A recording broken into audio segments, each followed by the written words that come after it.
So this is my new Jeep Rubicon. It's a hard rock edition. Love the hood. And today I'm just putting on basically the sides. That's it.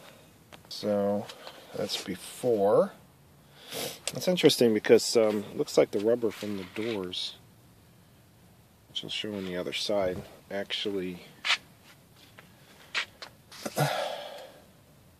came off onto the paint. So that's the after. Very easy thing to do. Biggest thing is just to make sure it's clean. Make sure it's pressed on there pretty tight. Which it is.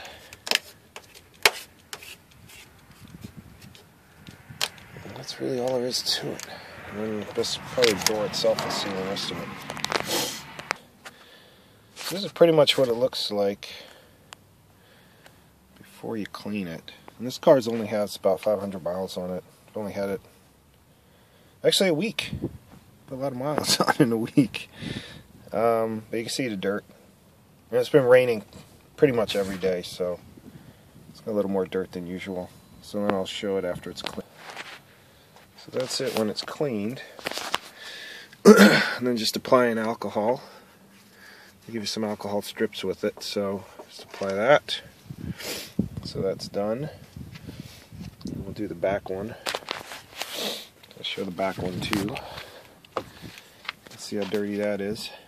And literally that's after 1 week. So that's the back section cleaned. So that's the front passenger.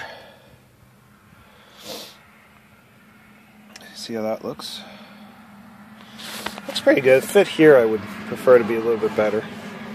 You can see that right in there.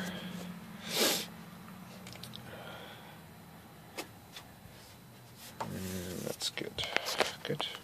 And that's the rear one. Okay, so that's it.